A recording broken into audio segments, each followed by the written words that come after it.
সংসদে রাষ্ট্রপতির ভাষণ চলাকালে বিরোধী দলের ওয়াকআউট অসংসদীয় আচরণ বলছেন বিশ্লেষকরা। বিএনপির রাজনৈতিক সিদ্ধান্তে কাটছাঁট হতে পারে অন্তর্বর্তী সরকারের অধ্যাদেশ।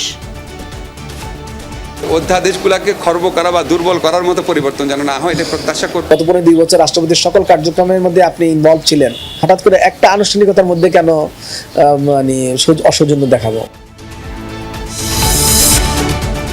জাতীয় স্মৃতিসৌধ ও জিয়াউর রহমানের সমাধিতে নবনিযুক্ত স্পিকার, ডেপুটি স্পিকারের শ্রদ্ধা।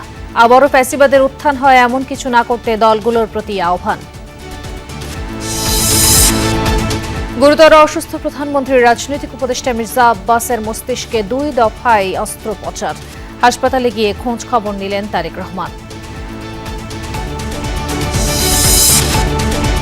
ঈদযাত্রার প্রথম দিনের সময় মতোই কমলাপুর ছেড়ে গেছে সব ট্রেন। বাসে বাড়তি ভাড়া আদায় বন্ধে গাবতলীতে ডিএমপির অভিযান।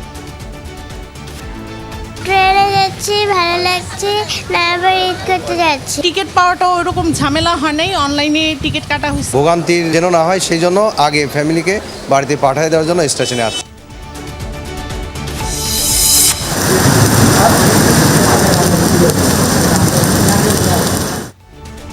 গুমোট গরম কাটিয়ে রাজধানীতে আকস্মিক শিলাবৃষ্টি, শীতল হাওয়ায় স্বস্তির পরশ জনমনে।